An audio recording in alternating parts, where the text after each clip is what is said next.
Okay, welcome back to episode 3 of my new live stream show. And I changed some things with my camera and my lighting setup. So I think I got it working again, but there was definitely a weird frame rate thing happening. So if you know about that stuff and you notice things like that, feel free to let me know what might be wrong. Okay, cool. So yeah, this is the third episode. The past two had pretty clear concepts for what I wanted to talk about because I really wanted to start this before 2025 was over so that I could talk about the things I'd been feeling over the course of 2025. And now, and the following day I wanted to talk about just, I don't know, how to feel going into 2026 and things that I'm personally trying to keep in mind and that I think are useful to keep in mind as time passes on. And today I'm still sick and I'm feeling pretty weak after a week of being sick.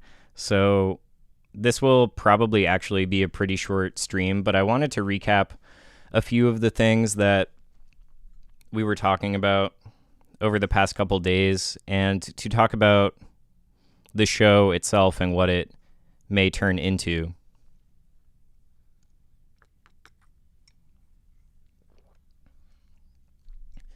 Because part of why I wanted so urgently to start this is I don't know. I didn't know what this would turn into, and I still don't know what it's going to turn into, but it's already it feels like I jump-started an old engine and now it's moving and things are processing and the gears are turning.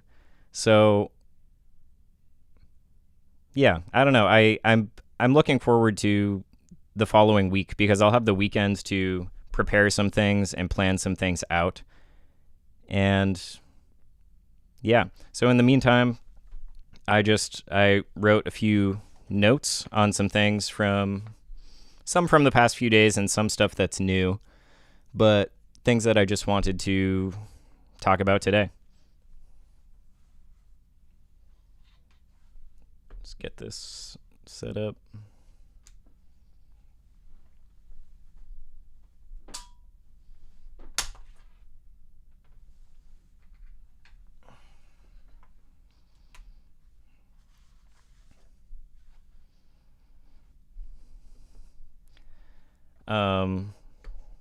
So this is sort of something that was talked about, but this is what I was thinking about earlier.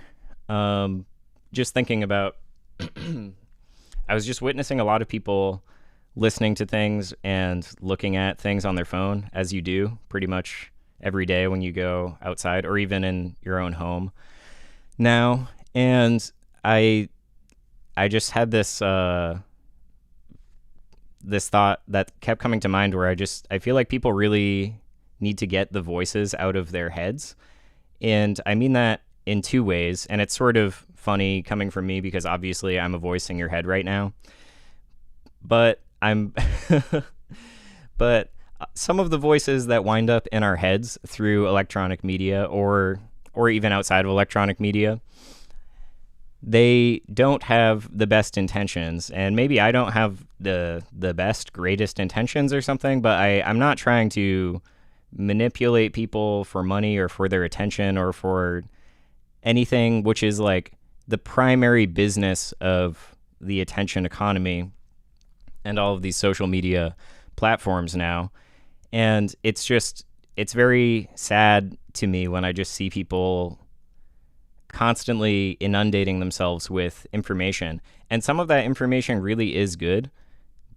And hopefully this show turns into something that fits into that category, that actually kind of helps people think creatively. However, so much of it is bad and so much of it is actively, I think of it as straight up malicious and manipulative. Thinking of, say, advertisements for most things, most big budget advertisements. And yeah, I don't know. So I see people are you'll hear people in a bathroom stall like just listening to TikTok or something, and or like I don't know, just walking around in public or on the subway blasting, or I mean, it may be in headphones, but you may also just be blasting TikTok or shorts or whatever it is. And this is something we talked about earlier in the week, but these things you're not just passing your time and then getting rid of that, or like, and that you don't come back to yourself after you use it, after you listen to that.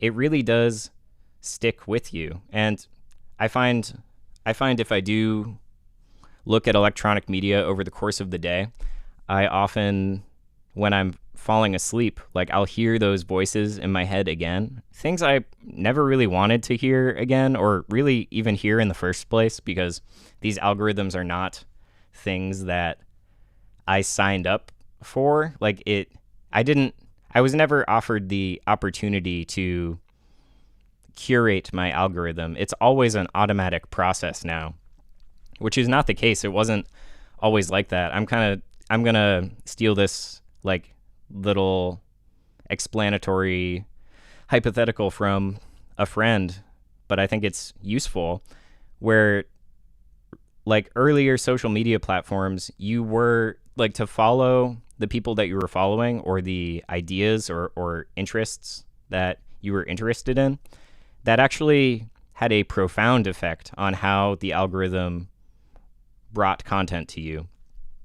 And now it's very far from that. So imagine taking someone from like, I don't know, 2008, 2010, and bringing them into our society, and they're just sort of like looking over someone's shoulder at them, watching TikTok or watching Instagram, something a little less insane.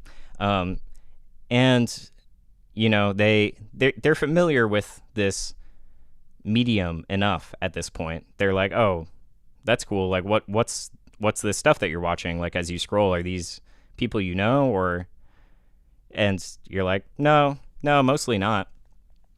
Like you may follow a whole bunch of people you know, but you aren't really shown that. You're not shown this entire timeline of the content that your friends were creating. You get at best, in my experience, like a handful of those new posts, only when they're new, only when you've never seen them before. And then once you get a little bit past them, it's all suggested content, which is bizarre because, well, in the past, it would be a little bit more like you would see all the things you were deliberately subscribing to see, and then there would be advertisements interspersed within.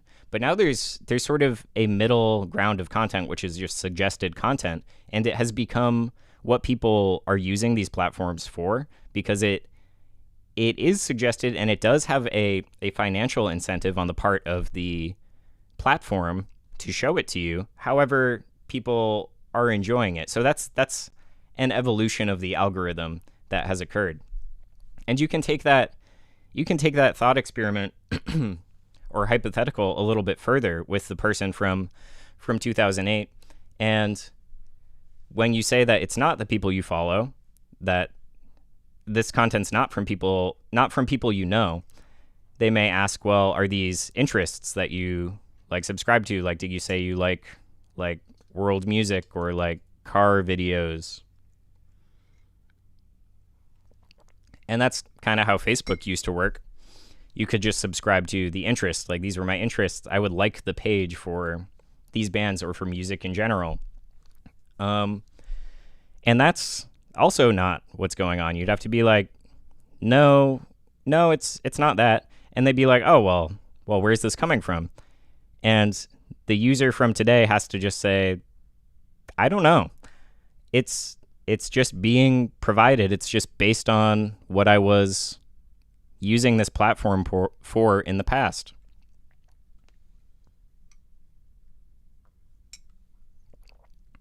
Sorry, my voice is really weak.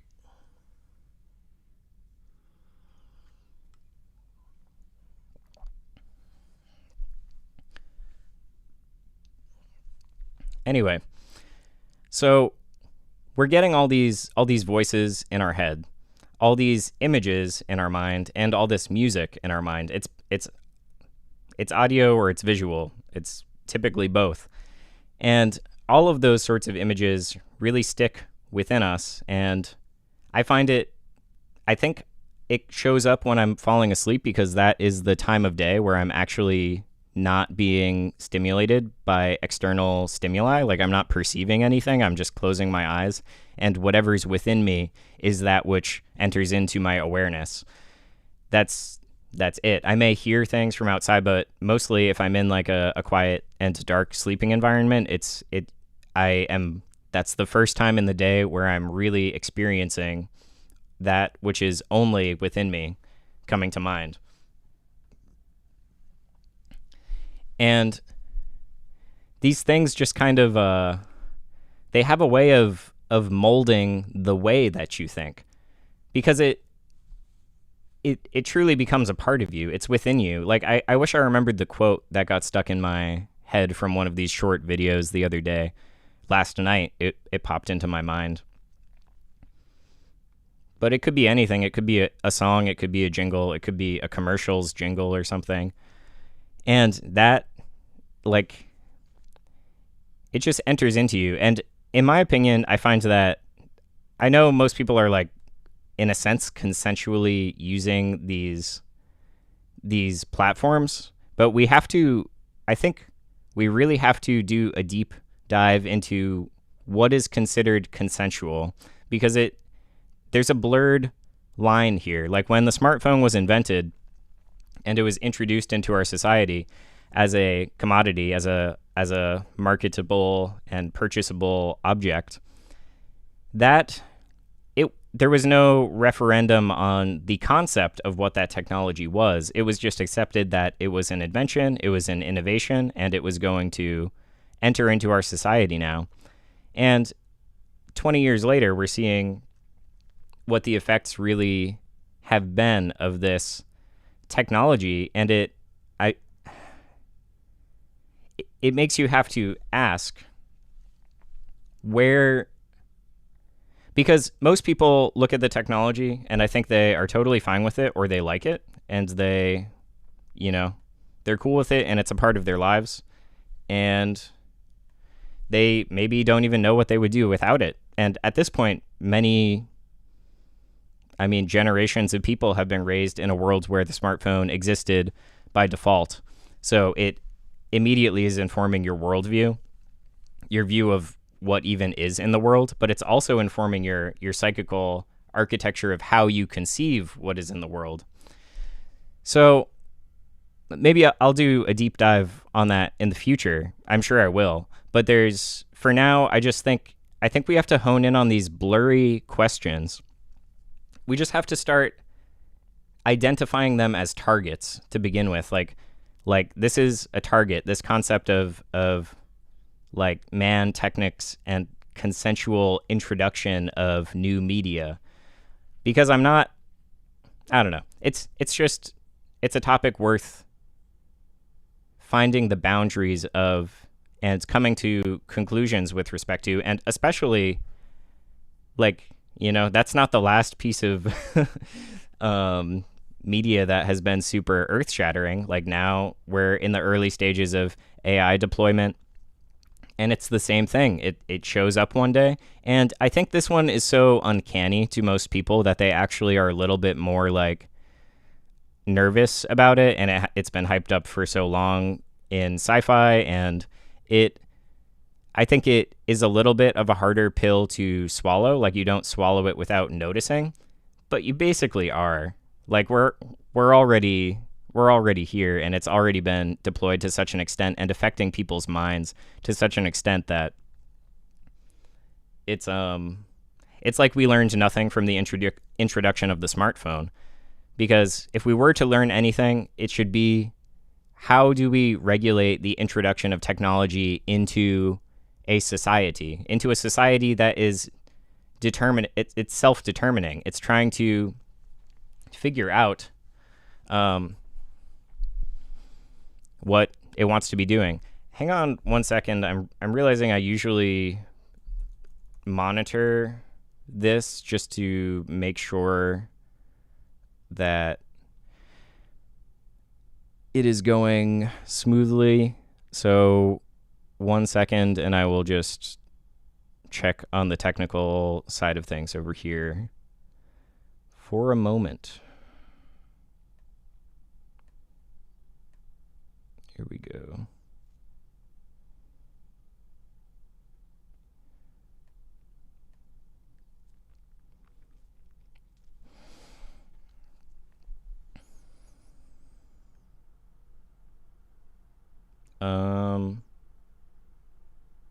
Hang on a minute here. It's not actually the link I needed.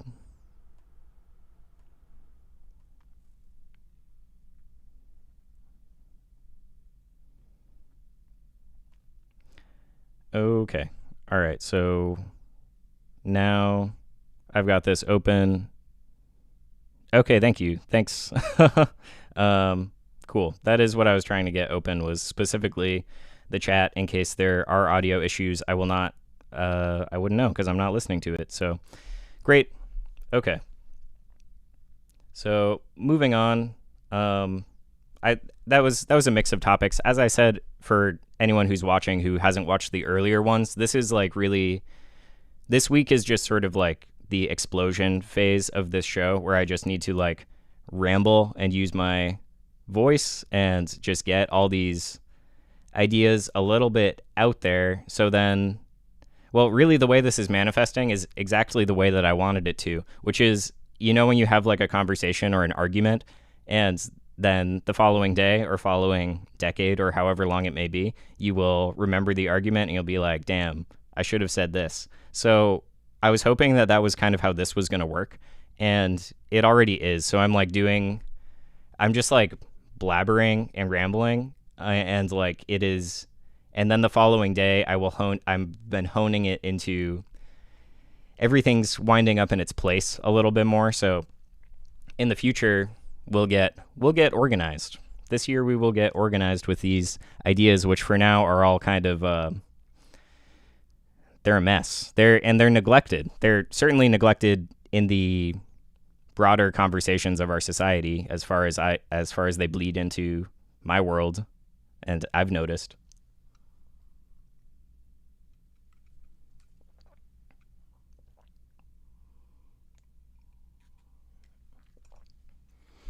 Yeah. Another I guess kind of on that note, where I see this stuff going, where I see this show going is, I mean, I'm not trying to be too particular about it. I would like to do at least 4 days a week on average. I'll probably have to take some of those off. But yeah, I would like to be doing a 4 days a week thing and kind of having the Friday be like a recap and like a moving forward. And I said the past couple days, or at least I said yesterday, that I see this year as being all about strategy and strategic thinking and increasing our sharpness for understanding the world around us, not getting lost in generalities or fog, and, you know, just really looking at the concrete and the particular things about the worlds that we live in now and how it came to be this way and who we are and how we're interacting with each other and especially what we want and what we're capable of. So I think the more that we increase our sharpness and are able to really identify that which is out there and that which is moving, and I don't know, I think that will put us in that will put us all in a better position for experiencing the rest of our lives, I think. And that ties in with the concept of reviewing things every week, because I think it is like a well, like I said, it's strategic. I want this to be going somewhere. I want everyone who's interested in this show to get better at explaining things to themselves and to other people. And I certainly don't have a great grasp of this stuff. That's kind of why, I don't know why I've wound up in this medium, but part of it is that it needs to be talked out. And there's a reading I will do at the end of this, but I will just pull a quote from it because it's about that concept of talking things out. Because this is from Guy Debord's comments on the Society of the Spectacle, And this is just a couple sentences, maybe one sentence. So he is describing our society. He has a technical term, the spectacle, or our spectacular society, or the society of the spectacle, which we don't need to get into, but essentially when he's talking about spectacular discourse, he means that discourse which is permitted in our lives, the dominant discourse in our lives. And that doesn't mean media discourse. That means discourse between you and I, between anyone, like that which just sort of reigns in general in the social body of the spectacular society. I think people confuse it sometimes with like media discourse. It's not just about media, although the media is it's related, obviously, because we're all, as I started this off, we're all listening to things all the time, increasingly now, more than ever before, certainly more than when he wrote this in 1989. And so we're all receiving this information all the time that is forming us, and that is what brings about our conversations with each other. That's what's really that's an interesting aspect of the consent argument, because we are all, people like to think we are ourselves and we are interacting with each other. And I mean, of course, in a sense that is true, but we really are being influenced in all these ways that are not clearly, they're not transparent to us. They're certainly not what we think about when we're operating at the superficial everyday level. So when kids are like watching TikTok or something and they go to school and they just repeat all these TikToks they heard to students who haven't heard them, like, you know, that is a pure human social interaction in a sense. However, it is influenced by the sort of dominant media infrastructure of the society. So just to get that out of the way, he says here, the primary cause of the decadence of contemporary thought evidently lies in the fact that spectacular discourse leaves no room for any reply. Like we're all receiving this information, and then even in our own personal conversations, often we are talking past each other. We're not really, I'm not saying we're never communicating, but there is, you know, how often do you hear someone describe something to someone else and they're like, oh yeah, I get it. Yeah. It's like, that's probably not really processing the thing, and it's not really replying. So anyway, so spectacular discourse leaves no room for any reply, while logic was only socially constructed through dialogue. So this concept of, or the literal logics of our minds and the concepts of formal logic, that is all developed socially over time through dialogue, through talking to other people. Like if people were not social animals, I mean, this is like kind of hard to imagine. But yeah, I mean, say someone is born and they're isolated from all of society, they're going to have like a different logical interpretation of what is happening. And like advanced logics all are developed through dialogue, and the human species has been talking to other members of the human species for a long time now, and we had developed advanced language capabilities through this sense of logic. Like, I think sometimes there's a tendency to hate on the concept of logic, but it's a deeper concept than one is like allowed to just hate on outright. I think to even hate it, you'd be depending on some sort of embrace of a concept of it. Like it's not just like dry or analytical. It can be just it's so essential to social life itself, to politics itself, and everything. So anyway, so as time goes on, and we're in 2026 now, and all these kids are increasingly unable to read and increasingly repeating things that they've heard mediated to each other, because people learn to talk by mimicking other people, and increasingly there's such a saturation of media content that children and other people are bathing in, that is where you're learning. That's what you're sponging up. You're not just sponging it up from your family and your village or wherever you are. You are sponging it up from this like decadent, strange media discourse that is kind of illogical and terrifying. And even if it's not terrifying, it is illogical, and it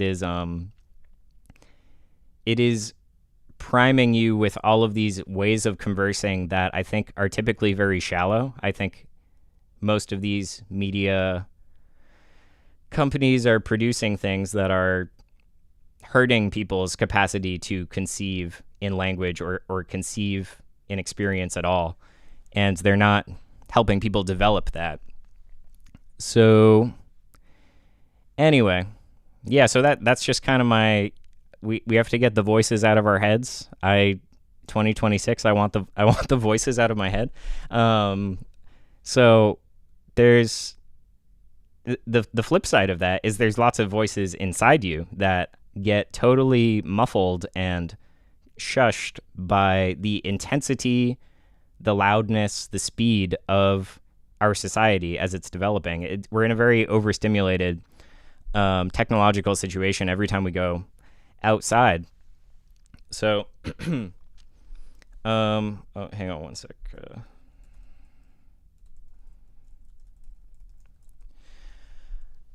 Yeah, so,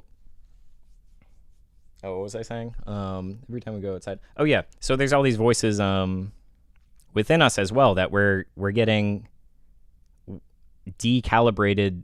We're like unable to hear them anymore. Like the radio frequency, the radio tuners like just turned the wrong way, and now suddenly we don't even know what we're feeling in all these parts of our body that are really complex and have developed over who knows how many years to make us what we are and make us survive and make us experience all the wonderful things about the human experience.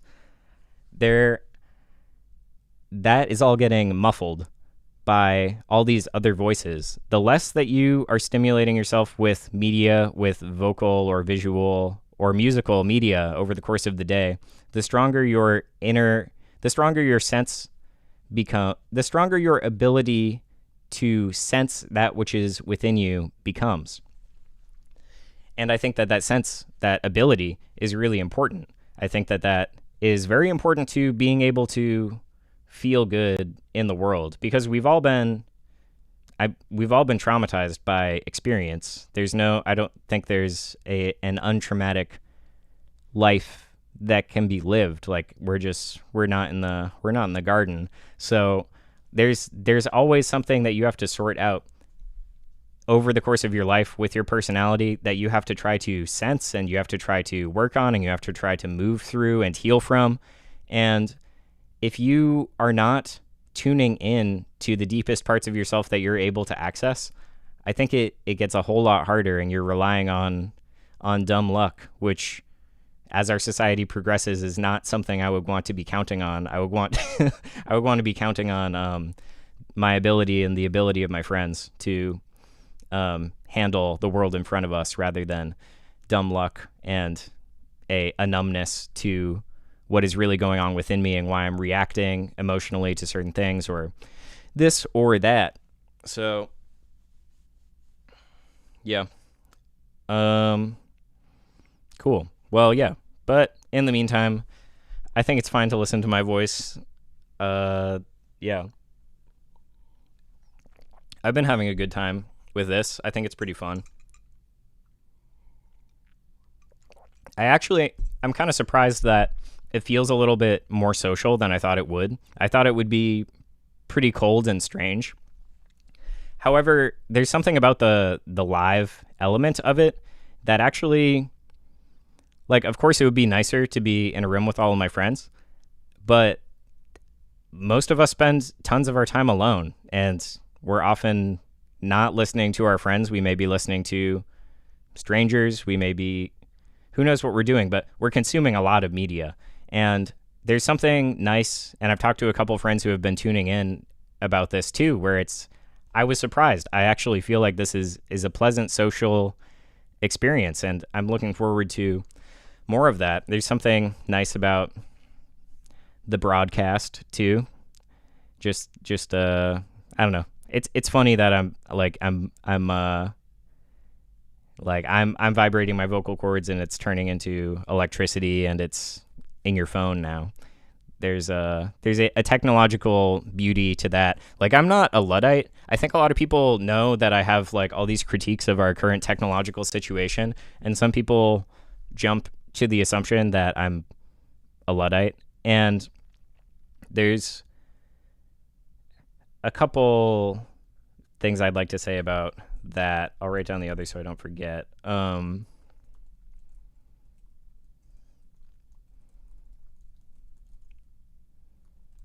So first of all, that is a symptom of something I would like to challenge over the course of the year. I think this goes along with the concept of sharpness and getting a better sense of what is going on around us. And I would like to counter that sharpness, that particularity, that dealing with the real things at hand, the concrete and singular things at hand in our lives. And when I say in our lives, I mean in the universe. I mean across the globe. I don't just mean like I have books on my shelf. I mean like there is there's history being played out across the globe right now. Like there's immense power moves being made, and there's wars being fought, and there's commodities being produced, and they're shipped across the world, and they're shipped back, and there's, like that's what I mean when I say the things at hand. It's that which is real. And every time, so we have to do things like generalize and be abstract for the sake of talking about things, because that which is at hand, that which is concrete on our world, it's too complex to actually handle in a human mind. And so you can talk about like the logistics of trade or this or that, and it's a useful abstraction. And when I'm critiquing our technological society or our relationship to media, here's what some of those people are doing when they call me a Luddite. They're like hearing a little bit. They're hearing a little bit of what I'm saying, and they're like jumping to a category. They're immediately jumping to the category, and they are satisfied in the category until I challenge it or something. And then when that's what someone is doing, it's kind of not even very productive to challenge it, because they're in a real category jumping. I don't know. That's just like their mode. I was gonna say, I mean, it is kind of a frenzy. Everyone's in like this category leap frenzy where they're like refusing to hear what you're saying, and instead they just have to assume the things that you're saying in some preconceived broader notion. Yeah, it's awesome. And there's a lot of that. And when it comes to Ludditism, it's like, I mean, I'm also not like a primitivist or anything. I don't really believe in going back. I got into this tangent because of the concept of technological beauty, the beauty of the fact that I'm broadcasting to you, that people invented this camera, which is basically the most unbelievable part to me. The internet seems simpler than the camera to me. And so anyway, it's just like, I think we were made to do things on the earth. I think we were made to crack certain codes and figure stuff out and discover things and make things. And I think that is an important part of human life. And that doesn't mean that I sign off on where we are as a society at this point in history, as a global society. So, yeah. Yeah, let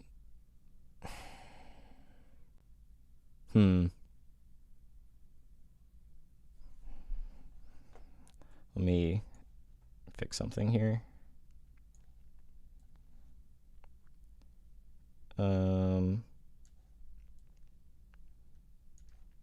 Oops.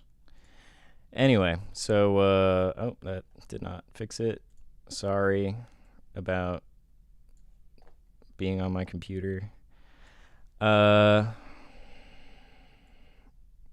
honestly, I'm gonna actually this is a nice this is a nice segue because I'm just trying to move a window on my computer, and it's like automatically like hitting the top of the screen and like widening, and I don't want it to widen, and it happened several times just doing that, and it's like, okay, well, it's kind of hard to keep it. I do want it at the top of the screen, but I don't want it bumping the top of the screen to automatically widen it. So, like, I believe the computer should have been invented. However, the design choices that have proceeded since the 1990s have been, it's gotten really bad since 2008 or whatever. Like Windows XP, fine. Windows 10, total insane nightmare that exists at all. It's so like bloated. It comes with ads. It's like I was setting up a copy for my dad, and like there's just so much shit you have to take off of that, and I think that shouldn't be allowed. I think that sort of thing, similarly, we have to ask ourselves, like, what are we consenting to when we're accepting these commodities being sold in our markets? Because that one is like, I can throw it farther than I can trust it. It's just so like, it just comes with all this bullshit. You have to turn it off. It's sending data. It just like comes with like, I don't know, Xbox Game Center or whatever by default, just like all this like bloated software. And it's also unintuitive to use if you know how a computer works. And I kind of want to talk a little bit about that concept, because computers are not really like that crazy to understand. If like in the 90s we created like a pretty decent and we created and maintained a decent like computer literacy program of education across the country, you would have most people would more or less understand what a computer is doing. You wouldn't have all these people who literally have absolutely no idea what is happening in a computer, which is by far like the norm. Most people, it looks like magic, it acts like magic, and I'm saying that genuinely. I think it looks like magic and acts like magic. I can't really wrap my head around it. I think the radio acts like magic. So, however, I more or less know how it works, and I more or less know how the radio works. And given that I know how it works, I want to use it in certain ways that are easy to use and should be available. However, we reached this sort of fork in the road where the designers of this stuff are thinking there's maybe some insidious layers to this that I'll get into, because who knows what the designers of the stuff are thinking. But essentially, you're like, oh, well, what will make this easy for someone to use? Let's just make this really easy to use. It's so easy to do what you want. No one will need to know a thing about it. They increased the level of abstraction by default. So, I mean, a computer is like the abstraction machine par excellence. It's layers up from electricity up to, the visual and auditory presentation that you receive. So yeah, anyway, it's so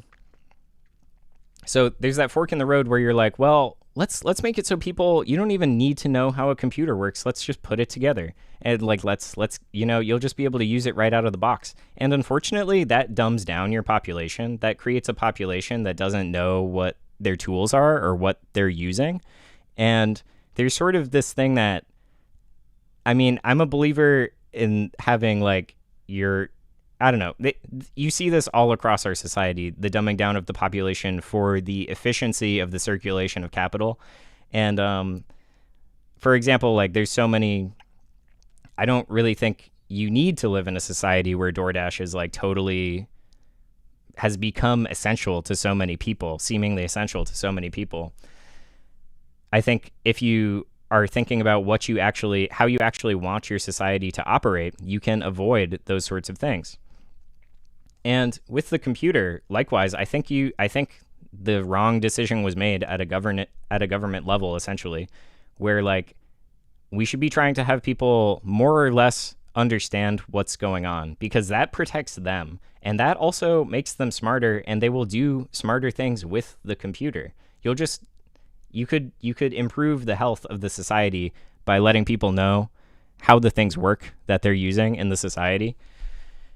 Same with like cars. A lot of people just don't know how cars work at all, and they're everywhere. And I mean, the phone is a computer, and that's way worse, because the phone's with you 100% of the time, most people, and that, if you don't know, you don't even.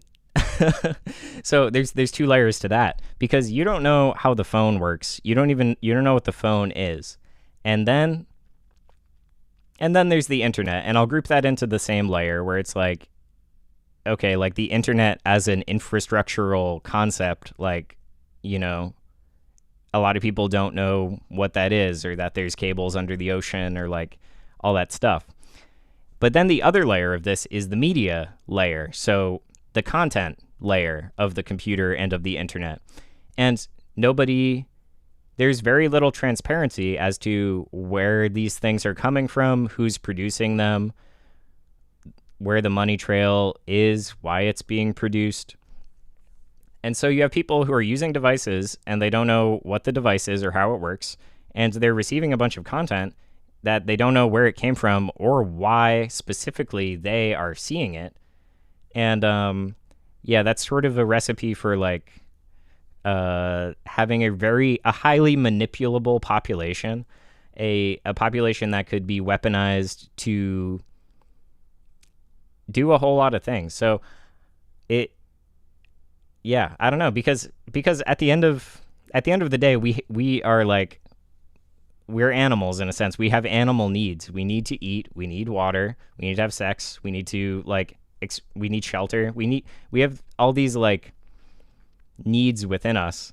And when you are when you're able to like influence a massive population who's addicted to media, when they don't understand the device and they don't understand where the content is coming from to get to their device, you could really set things up in a way where people are highly dependent on whoever's disseminating the media and controls the food supply. So it's because like on the flip side of this whole technological thing is people are losing the ability to even grow their own food or have local food systems, like regional food systems, anything like that. And instead it's being like pulled out into this broader and more complex logistics network that fewer and fewer people understand. So anyway, I'm just kind of rambling, but at the end of the day, with technology, it's just like, I just think like this shit is real. Like nuclear bombs are real. There's like high-speed rails are real. This is all, it's so easy to like get numb to that, but I don't ever want to be numb to that. And I get numb to that every day. I have to remind myself that I live in the world, and there's like scientific wonders to the world and so many others. Like I don't know. It's I think that's more of the sharpness. It's like technology's real. We need to more or less understand a lot of it. I don't think everybody needs to. I don't think everybody needs to do everything. But if you're curious about something, you should actually be like, I want to understand this until I can more or less explain more or less what's happening with it to someone who doesn't know, and then they'll kind of get it. Anyway, yo, good to see you. Yeah, I mean, I thought about that all the time when I was in college for computer science, because it was just like, dog, like people. And it's not like I was like in the I was like in the ivory tower computer science castle looking out at everyone else and being like, wow, no one knows. I was more like I was looking at a lot of like my classmates too, and just being like, damn, these guys kind of don't get it. But awesome classmates as well. And anyway, so yeah. And just real quick, I mean, I touched on it, but like, here's the thing about that weaponization of a population. It's like if you actually want the world to be a little better and be a little less controlled by psychos who have accumulated immense wealth and power all over the world, but concentrated in several areas, then like you should be concerned about the fact that, like, especially with AI, the science of manipulation of people is being studied seriously by very intelligent and evil people. Like, most of our public figures and everything are like bumbling idiots, but I don't think that should fool us. I don't think we should be led to believe that that doesn't mean they're actually like here's a I like to imagine this every once in a while. I'm like, who's the smartest, most powerful evil person? And I don't know. Like, that's not a question I have an answer to. It's just like, try to imagine that guy. Just try to imagine like okay, who's, but like actually like the smartest, like just like brilliant, not showing his cards, etc. Has access to power either through personal wealth or connection or whatever, you know. I think that's something you kind of have to keep your eyes on, because everyone seems like an idiot in American politics or whatever, but there's also just like people who are like seriously interested in dominating populations on the globe. And the technology to do that increasingly is like it's increasingly automated. I talked about that earlier, but it's like like in the past you had to convince a nation to fight in your war. That was the technique of control. You had to get people into your army if you wanted to go to war against somebody else.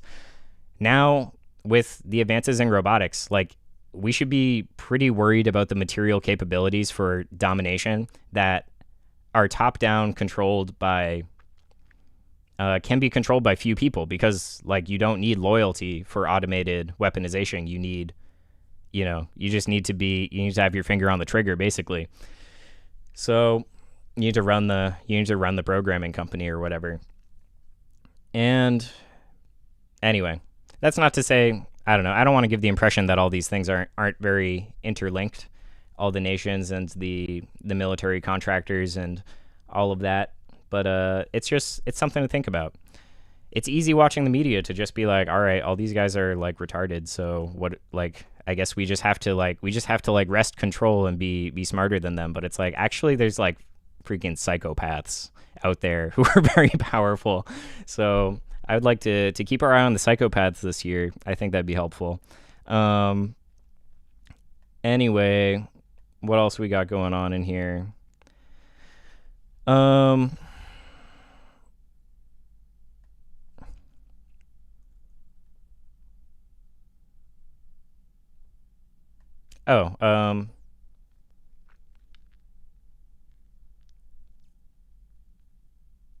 don't know. Well, this is a little related. I just did like a little bit of like stream of consciousness writing preparation before this to just have some stuff in my mind, because again, it's like I'll try to be a lot more organized next week, but this is totally like off the dome, and like this will be, hopefully this week will be the fertile territory from which I can develop some I just don't want to say anything like content, but you know, I guess that's where we're at. But on that note of like keeping your eye on like billionaires and psychopaths, something I've talked about going into this year that I would like to be doing, and I would like to see more people doing, is like, if you're intellectually inclined, like, just be serious about it and be particular about it, and really like ask each other tough questions, and like try to determine what it is you really believe, and be like, what, and like kind of put, you know, there's no way to like put your put your life on the line with these debates, but be like, you know, and I don't mean literally put some money down, but it's like, you know, be like, what's going to happen next year? Like, have conversations where you're like, what's going to happen next year? Like, best case, worst case, predictions, all these things, like these questions that are kind of like, they're easy to joke about and be flippant about, but it's like, if you're interested in this stuff and you plan on living a life with your friends in the future and starting a family. And I don't know, I think we should all be kind of concerned with like our ability to assess the present through the lens of the past and make predictions about the future. And those conversations can be hard. I don't really like putting my, it's so hard to, well, it's funny because I'm doing this now, but it's always been hard for me to put my opinions out there. Like I've been kind of like I've been a social person, but a quiet person in certain respects because I had this tendency to like want to figure things out before I talked about them. And I don't know, I mean, maybe it just reached a critical mass and like flipped at some point where I felt like, okay, I kind of have enough of a sense of certain things that I'm comfortable talking about them.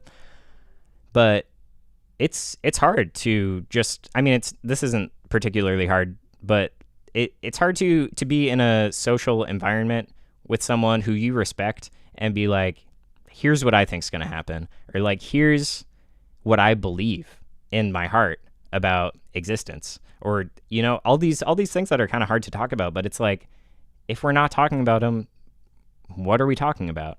So, and I mean, I love socializing beyond that, but if you're never talking about it, it's like, I don't know. So let's be talking about hard stuff. Let's wake up the brain. let's be mentally alive. Let's explore our capabilities, the capabilities of our consciousness. Full respect to all our consciousness, and don't let it dry up. So yeah, I want to be exploring things intellectually. I want to be wondering about the world, and I want to be sharpening my picture of all these different things about this world that I live in and what I'm trying to do with my life and all that.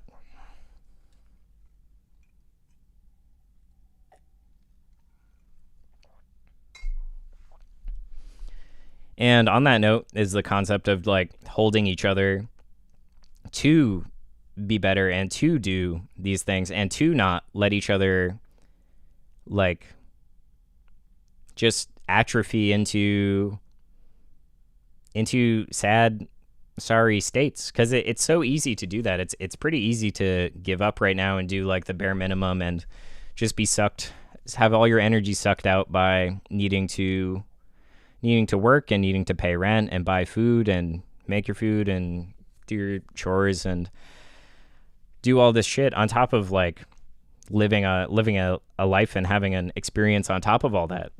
It's pretty exhausting. And I think we can all help each other be stronger, feel more deeply, understand what we're feeling, heal from the things that are holding us back, and grow. So yeah, we're just I feel like the default is like every day we're like just drawn back into this like callous, like numb hypno state. It's just like sleepwalky, like and it's like every day you have to fight off the darkness. It's like a tower defense game type environment. I'm thinking of a different type of game, but you know, just like the hordes are closing in and you just have to like just fight it off constantly, and then you're trying to live on top of that. So it's not easy. We literally need to do it together. There's no surviving alone in this sort of a situation, and hopefully someday we can live in a community of whatever size that actually values the development of human potential and the value of human experience. That'd be pretty cool. But until then, let's just try to snap out of it. All right, what else we got?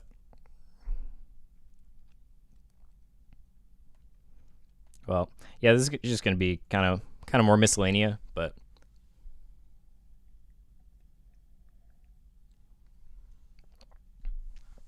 thanks for watching, everybody. like and subscribe, as I'm forced to say now. That's just my life now. So, this is just on another note. Like, I've been thinking a lot about ways to do this this intellectual activity that I've been kind of touching on just now is typically like sorry.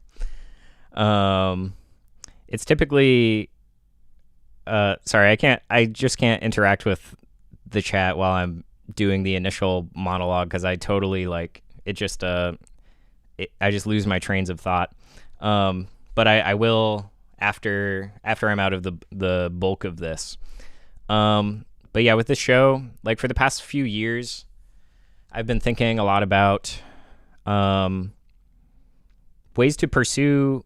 Like I was in college and I dropped out of grad school, and like I've always been interested in so-called academic pursuits and intellectual pursuits and sense making and exploration of the world, whether it be science or literature. In certain degrees, literature has gotten much more interesting to me as I've gotten older. But when I was younger, I was a little more scientifically inclined. And so for a few years now, I've been thinking a lot about like, actually ever since I dropped out of grad school, but at that time I was really depressed and I continued to be depressed for years, but it was on my mind.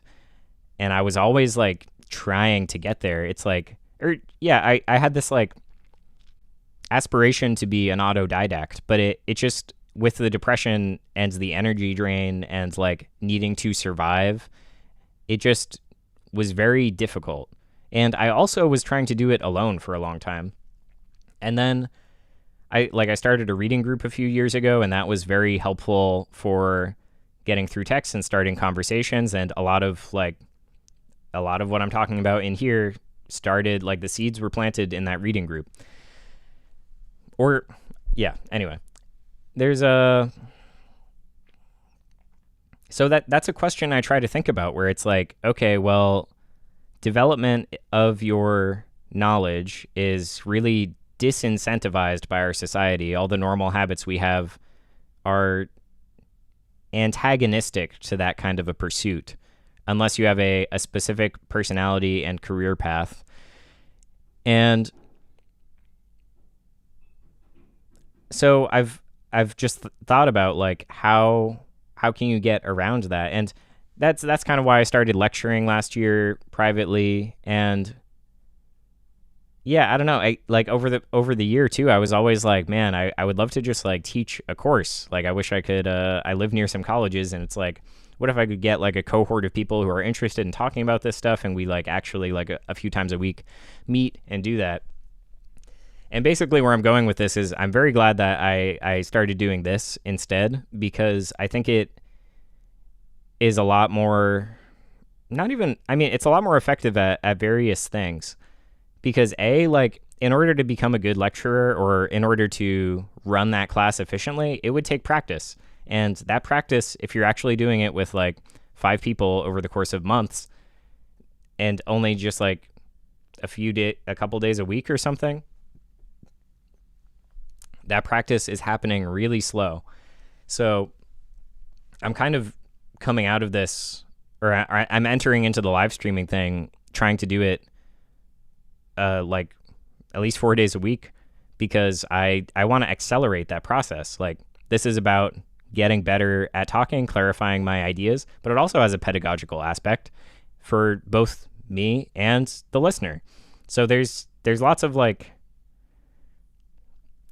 I don't know. I'm glad I figured this out. That's just another thing I realized. I didn't realize it until yesterday, after I had started, where I was like, oh, this is kind of like actually what I wanted, because there's tons of freedom and I need to put in way less effort, because if you're teaching like 5-10 people, like there's social dynamics that come into that, and there's just like physical logistics, like planning like where you're meeting and when, that would be such a nightmare for me. I would just hate to be responsible for doing that. It's like that's like not what I want to do. I would much rather just hop on the mic and kind of just just talk it all out until it all makes sense. That's what we're doing here. We're going to talk it all out until it all makes sense to all of us.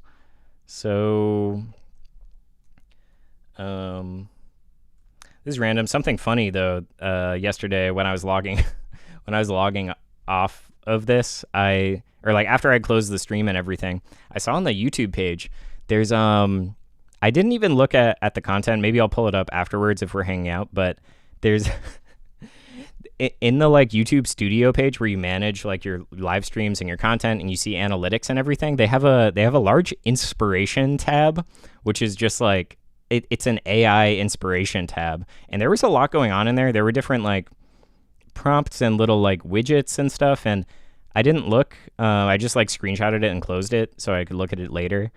And that was just kind of terrifying to me, because I didn't talk so explicitly about this side of this, which is when I was talking earlier about a kid sees a TikTok, no one at school saw it, the kid repeats it, and then suddenly those kids will repeat it to their families. There's a huge.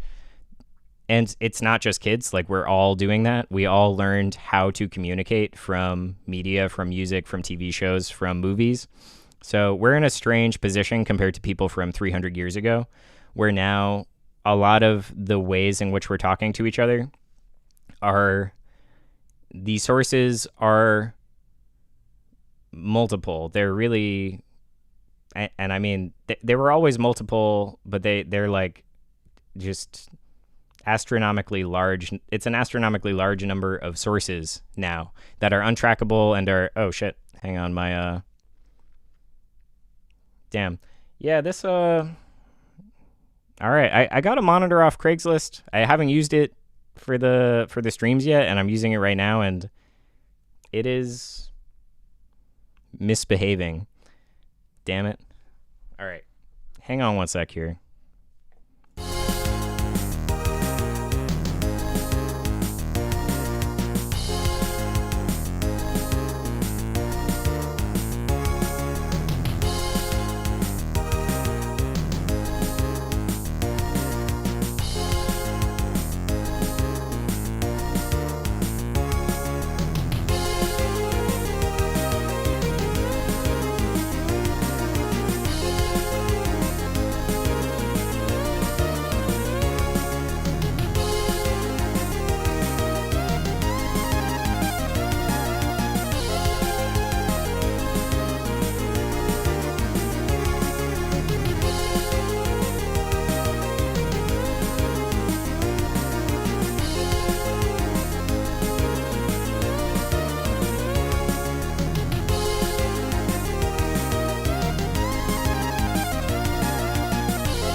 Okay. I'll see if that fixes it. It was just working for hours, and then it started flickering, turning off. So that kind of sucks. Anyway, I was talking about how people this concept of mimicry. We learn so much through mimicry. It's how we learn language. It's how we learn to walk. It's how we do all this stuff. So when people are mimicking through media and don't realize where it is coming from, it can lead to really, okay, I remember where I was going with this. I was talking about the YouTube AI inspiration page and how it's oh, just get your ideas right here, talk to our AI about your ideas. We'll give you ideas. And I won't even talk about the data mining side of that, which is kind of creepy, but it's more the thing that disturbs me about AI and all of that stuff and outsourcing your creativity, outsourcing your ability to think and imagine solutions to problems or solutions to questions, is that you're suddenly accelerating this entire mediated process, because all the information on the internet, all of the conversations that have been recorded in text messages and all the data that has been fed to these AI on human social interaction in the contemporary era, we all have already been mediated in our, like, people have been mediated since the radio and then the movies and then TV, and it has accelerated in terms of the depth at which it penetrates people. So it just like gets deeper and deeper, faster and faster. And then cell phones and social media and all of that were bad enough. And ChatGPT, or like AI, is kind of it's a new critical point where now suddenly you aren't even, like, now it takes the human element out of the question. All right, I just have to turn this monitor off.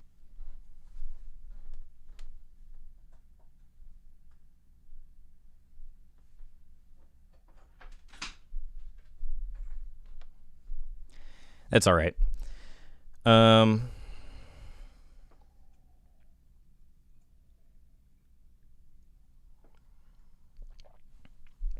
But yeah, so the human element gets taken out of the question and the whole thing accelerates more rapidly. So you have people atrophying their critical thinking skills, receiving information from an AI that was trained on people who are already in this like extremely unfathomably complex mimicry circuit of social behavior and language choice. And yeah, so that's just, it's disturbing to me. The other major thing we were talking about over the course of the week is this like bifurcation that's happening where some people are really losing the ability to critically think. They're atrophying their creative capacity, their ability to imagine, and all those parts of themselves are weakening. So,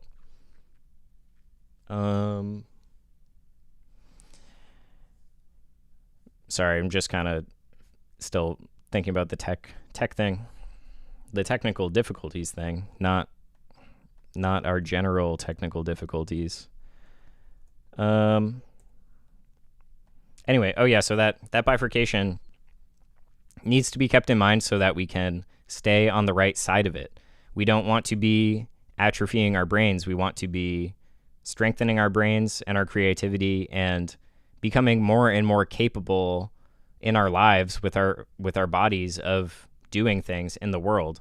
And increasingly, like, the normalized trend that obviously it is kind of leaking into media and everything. People are talking about the AI issues and like smartphones are getting banned in schools, but that's not enough. Like, we need to be like on the vanguard of criticizing these ways of living and actually living in a different capacity. So I'm going to read something, and then it's been a little over an hour, so I might call it an early night so that I can rest. But I would like to read that full little section of Guy Debord's comments on the Society of the Spectacle from 1989, I believe. And this is section 10. So I read the first sentence already, but I'm going to read 3 pages, a little less than 3 pages. All right. According to the basic interests of the new system of domination, the dissolution of logic has been pursued by different but mutually supportive means. Some of these means involve the technology which the spectacle has tested and popularized. Others are more linked to the mass psychology of submission. At the technological level, when images chosen and constructed by someone else have everywhere become the individual's principal connection to the world he formerly observed for himself, it has certainly not been forgotten that these images can tolerate anything and everything, because within the same image, all things can be juxtaposed without contradiction.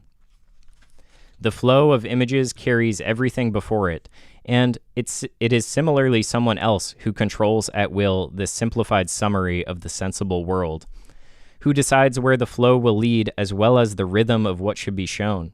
like some perpetual arbitrary surprise, leaving no time for reflection and entirely independent of what the spectator might understand or think of it.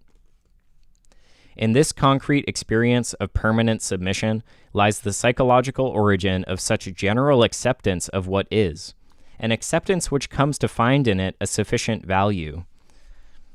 Like people, this permanent submission, you come to find value in the society that you're accepting. Beyond what is strictly secret, spectacular discourse obviously silences anything it finds inconvenient. It isolates all it shows from its context, its past, its intentions, and its consequences. It is thus completely illogical. Since no one may contradict it, it has the right to contradict itself, to correct its own past. The arrogant intention of its servants, when they have to put forward some new and perhaps still more dishonest version of certain facts, is to harshly correct the ignorance and misinterpretations they attribute to their public, while the day before they themselves were busily disseminating the error with their habitual assurance. Thus, the spectacle's instruction and the spectator's ignorance are wrongly seen as antagonistic factors when in fact they give birth to each other. In the same way, the computer's binary language is an irresistible inducement to the continual and unreserved acceptance of what has been programmed according to the wishes of someone else and passes for the timeless source of a superior, impartial, and total logic. Such progress, such speed, such breadth of vocabulary, political, social, make your choice. You cannot have both. My own choice is inescapable. They are jeering at us, and we know whom these programs are for. Thus, it is hardly surprising that children should enthusiastically start their education at an early age with the absolute knowledge of computer science, while they are still unable to read, for reading demands making judgments at every line, and is the only access to the wealth of pre-spectacular human experience. Conversation is almost dead, and soon too will be those who knew how to speak. The primary cause of the decadence of contemporary thought evidently lies in the fact that spectacular discourse leaves no room for any reply, while logic was only socially constructed through dialogue. Furthermore, when respect for those who speak through the spectacle is so widespread, when they are held to be rich, important, prestigious, and to be authority itself, the spectators tend to want to be just as illogical as the spectacle, thereby proudly displaying an individual reflection of this authority. And finally, logic is not easy, and no one has tried to teach it. Drug addicts do not study logic, they no longer need it, nor are they capable of it. The spectator's laziness is shared by all intellectual functionaries and overnight specialists, all of whom do their best to conceal the narrow limits of their knowledge by the dogmatic repetition of arguments with illogical authority. So, this is that's from Gita Board's Comments on the Society of the Spectacle. Really great book. Highly recommend that you read it this year. Highly recommend that you read it this month. And with that, I think I'm going to call it, but I'll interact with the chat and see what's up. But yeah, when I read stuff like that, I'm just so relieved that people have done serious work with respect to these mediated life issues, and it makes me feel not crazy, which is always nice. It's an awesome book. Plenty of people that's the thing, plenty of people have done the work. People have been doing this work for a very long time. There's so many books we can read going back thousands of years that will help us through the situation that we find ourselves in. So I don't know Bill Cooper's The Hour of the Time, but I appreciate that. I will check it out. And if you're watching on your smartphone right now, so the question is, if I'm watching this on my smartphone right now, am I muddying the waters? And I would say no.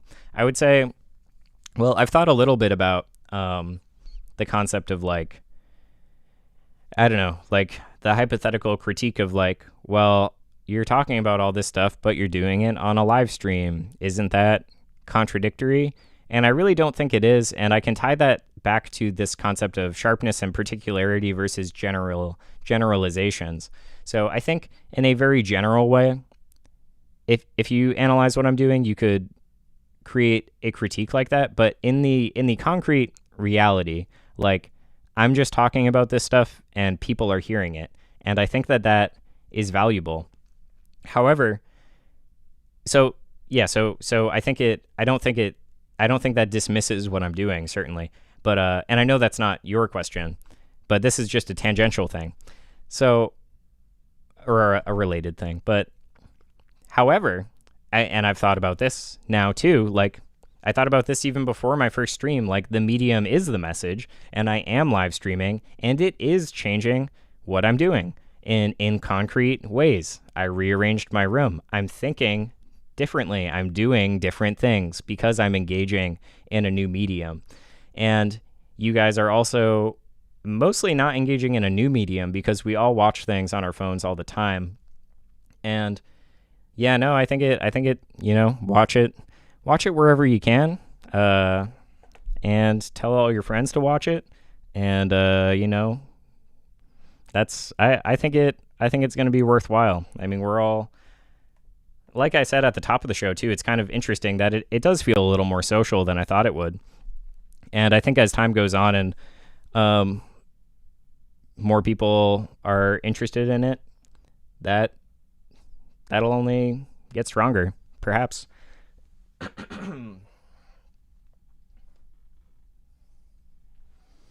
But I guess in the meantime, I could show you guys my new mug on the mug cam.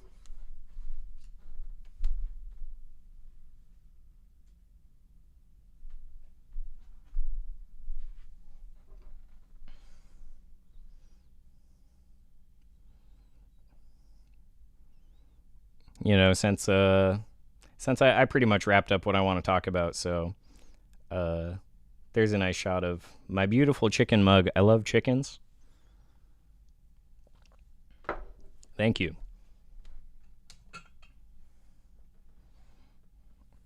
Got this in Chinatown in New York.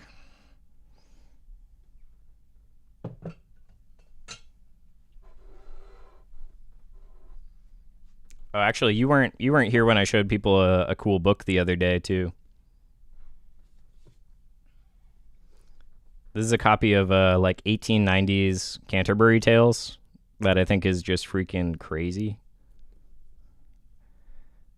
So yeah, for those who missed it, we've got the book cam. I would like to figure out a way to more easily switch to the book cam, because right now I have to walk over and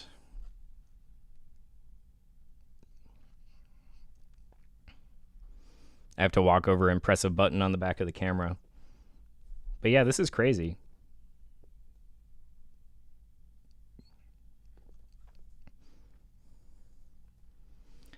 Yeah, it's Chaucer English for sure. Oh yeah, the good stuff.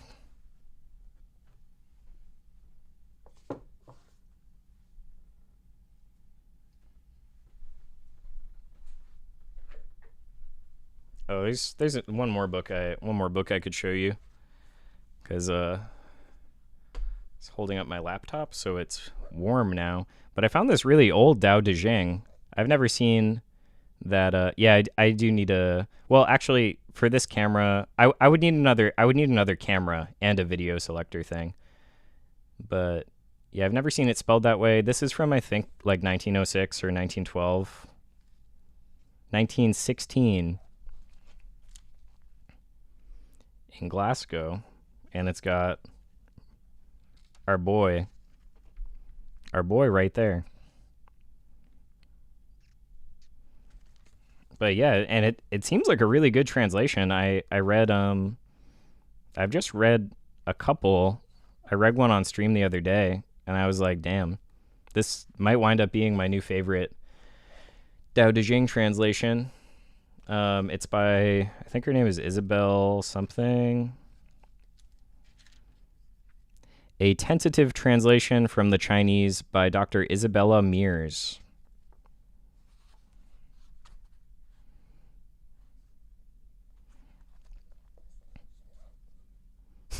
Yeah, yeah, he's so stoic.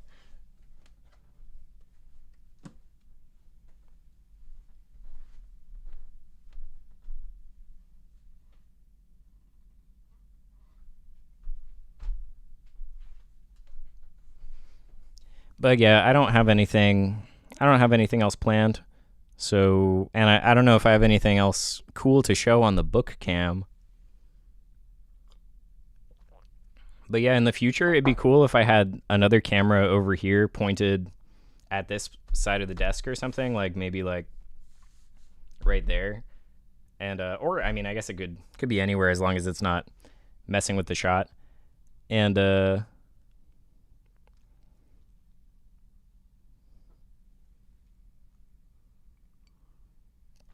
I think it would not look good because the camera, what's happening there is it like the LCD display is like what goes out to HDMI, and it's updating the LCD display with a like more zoomed. Actually, I guess I don't know. I guess, but I'm pretty sure it would not look good because I don't think that data is actually there on the computer to get used. I think it would just be grainy. But I would give it a shot. But yeah, it would be cool to have a reference book cam, especially if I was reading. I guess it could be over here so I could read at the same time. But have like a nice shot of the text that's actually legible and readable to the viewer. I think that'd be pretty sick.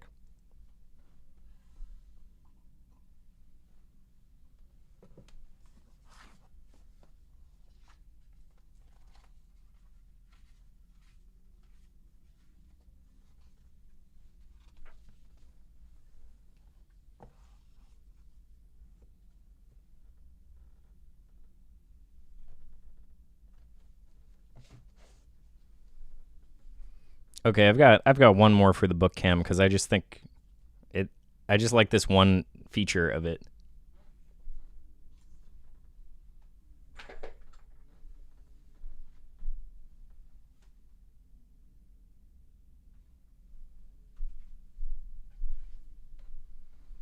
I think it could definitely be argued that I just like this little tag on this book, but I think it could be argued that people know how to work computers now, but I don't think that's the same as knowing how computers work.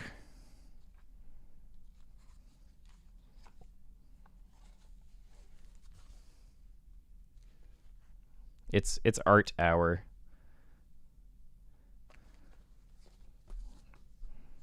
and I'm still open to show ideas. Here's animals in America.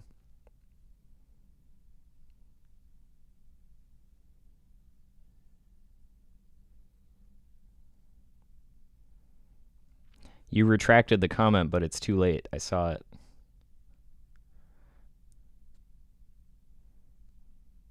I don't know what's going on in the snake turtle one. I guess that's no. I guess that's a rock. Lots of snakes. There used to be so many snakes here. There really, I mean, even just like 40 years ago, there used to be way more animals here if you talk to like anyone who was an outdoorsman at that time. And it's tragic. I mean, we're heading toward real dark times.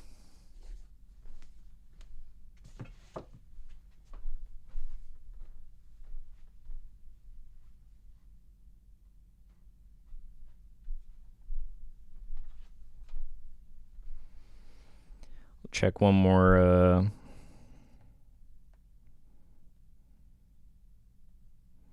Yeah, I think I should save everything, all my other notes for just future development. And we'll be back Monday, Tuesday, maybe Wednesday, Thursday, Friday. I think it might be nice to on page 258. You don't want everyone to know about the book that you gave me though. It's going to become too popular.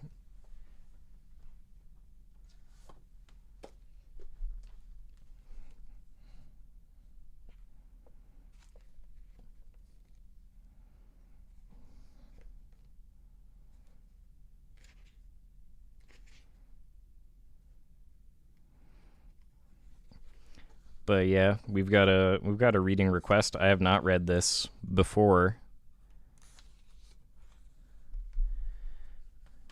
Okay.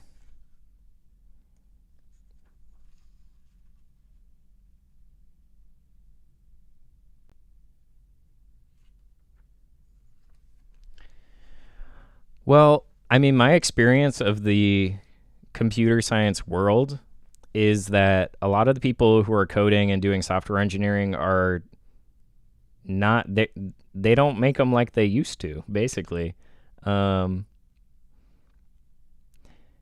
yeah, I feel like this is pretty well demonstrated by the evolution of the video game industry, which I'm not super like privy to, but there was like I feel like maybe it's after 2010, like a lot of companies like I don't know, Bungie, the company that makes Halo or something. A lot of companies were like switching their programmers, and like the old guard was gone, and it was just a disaster.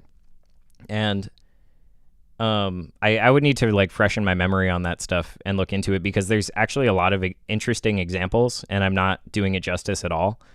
But but yeah, so I don't know. I'm glad you're asking about it, because we should try to hone in on what is actually going on there, because yeah, it's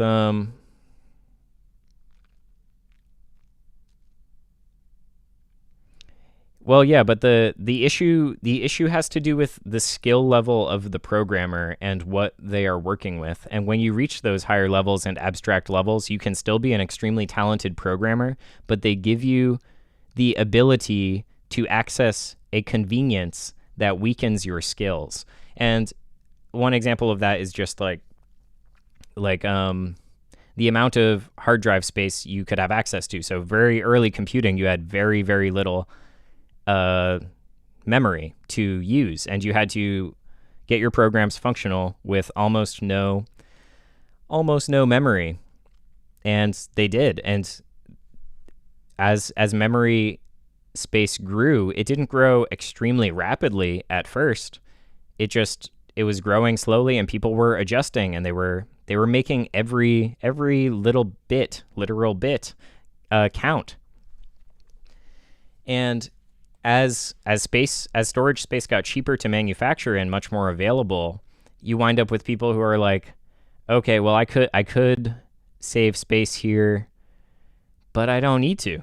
I just simply don't need to, and it actually doesn't, and it may actually not matter to the integrity of the program. Some of those decisions won't even cause worse efficiency. If you have the memory there, then you've got the memory and you can use it.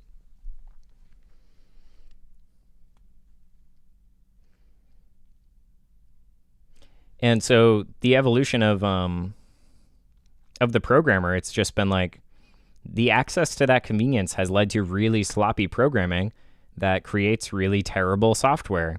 And that's not even just at the programmer end, it's at the leadership end, it's at the quality control end, because Meta is like one of the most significant tech companies in the world. And like, I could find 5 Instagram bugs that have been there for a really long time right now if I go try to make a post in the way that I ordinarily try to make a post. Like things that are like really bad design decisions, like irredeemable ones. And like to the point being that like I think they are mistakes and they are overlooked. So not only was it programmed poorly, but it's also overlooked by the quality control.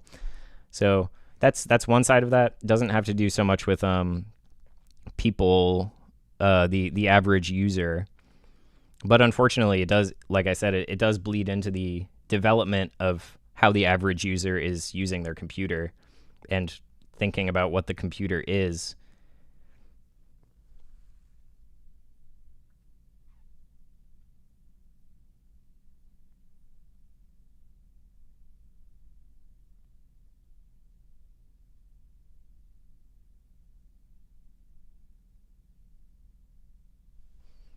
Oh yeah, somebody mentioned Cory Doctorow to me. Yeah, I can check that out.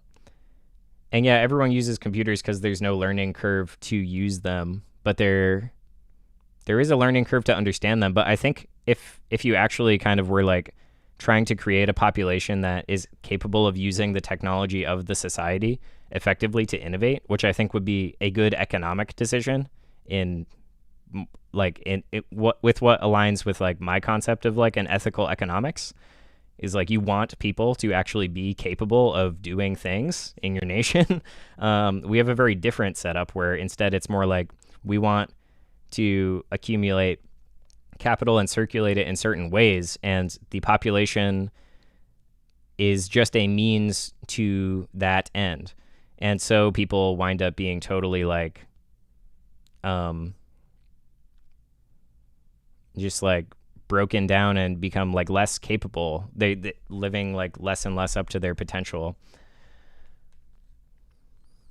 Yeah. Well, I'll read let me pull up the page number again. Page 258 of this book I was gifted. It's water.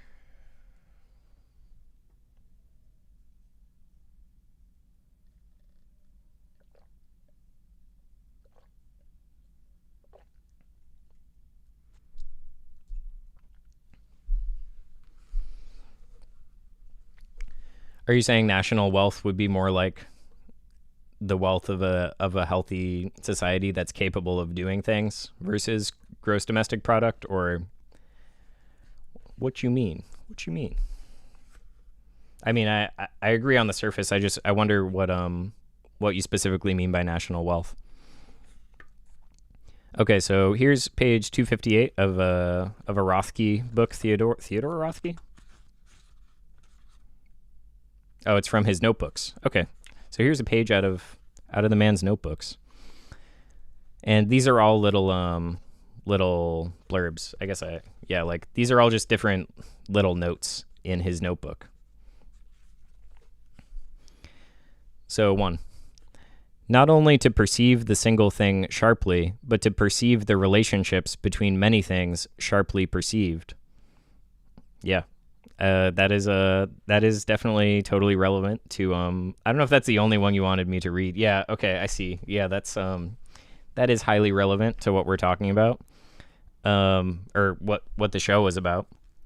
Not only to perceive the single thing sharply, but to perceive the relationships between many things sharply perceived. That's what we're striving for. Not just sharply perceiving particular things, but also the relations of those things that are sharply perceived. Nice. Okay, epic. Thank you.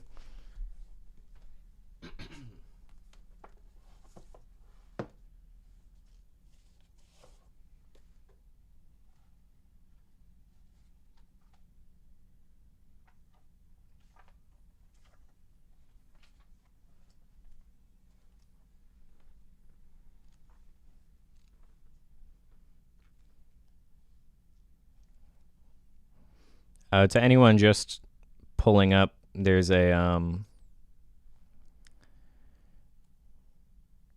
there was a monologue to start the show, and now we're just chilling and looking at books, basically.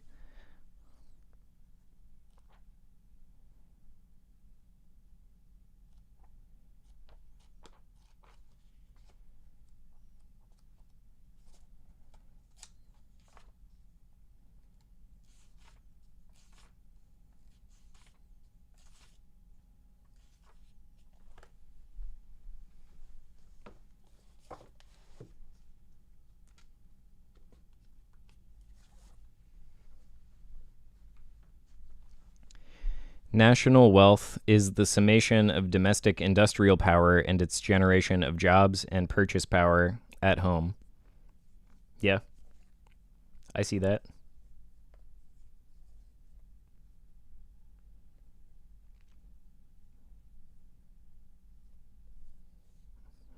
Yo, who's this?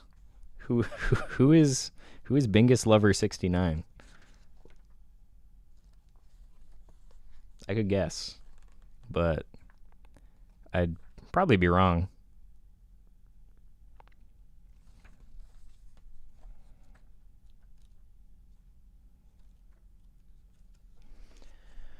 Um, but yeah, I mean, we're just chilling.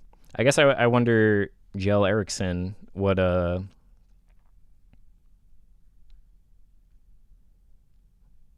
you think of. Oh, word, cool. Okay, you're not who I thought you were. Um, nice. Well, yeah, good to see you. Um, but yeah, I wonder in that definition of national wealth, about the relation of domestic industrial power to the capabilities of the population, which I don't know. I'm trying to find a physical copy of Hamilton's, what is it? Report on Manufactures or something. Um yeah. In general, trying to find American system economics books if anyone has any.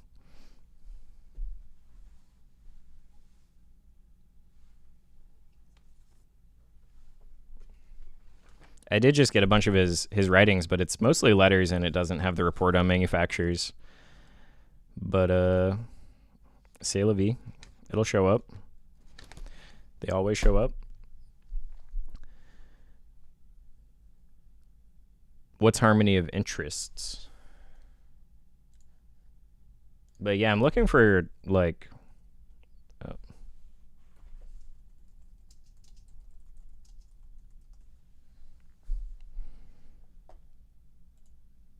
oh yeah, I'm looking for a bunch of. I haven't found anything by Henry Charles Carey, but there's someone I want to check in with again who had some stuff from a relative of his.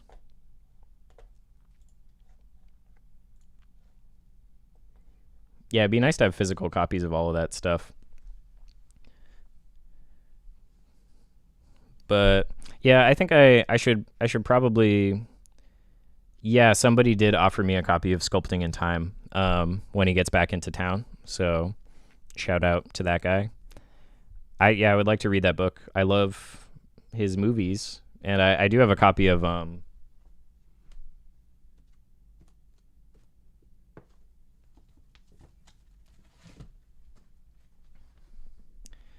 the Tarkovsky screenplays here.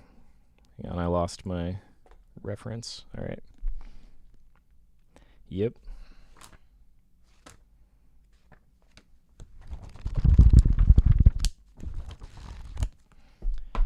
Yeah, so I've got that. I think I'm probably gonna cut the stream off because I don't know. I feel like I shouldn't let it be super long for people who are gonna rewatch, unless I'm kind of on a roll talking, because people won't see the chat replay or anything either.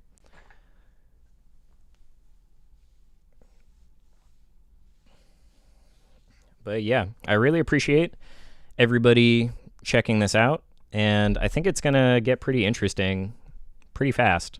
So tell your friends. I actually, yeah, and if you do subscribe and hit the bell, that is helpful. If you do want to become aware of when I do go live, I'm pretty sure the bell will give you a notification if I go live. It's kind of hard to. I'm finding it's a little hard to advertise this. Like I don't really know. I'm gonna make a mailing list, and because I don't just want. I'm kind of just the past 3 shows I've just like spammed a bunch of people the link like 20 minutes before I go on. But I would like to have for people who actually are interested in being like watching it live, being in the live chat, I would like to have a convenient way to get that information to you. And maybe the most convenient way is I do want to set a pretty regular time for this so people can eventually just kind of count on it. I think 9 p.m. is probably gonna be it. It just kind of fits with some other things going on in my schedule, but it that or 8 p.m. 8 p.m. or 9 p.m. and I'll figure it out and it will just become regular. So yeah, I appreciate everybody showing up. And any other notes? Happy New Year still. And yeah, I'll see you next time.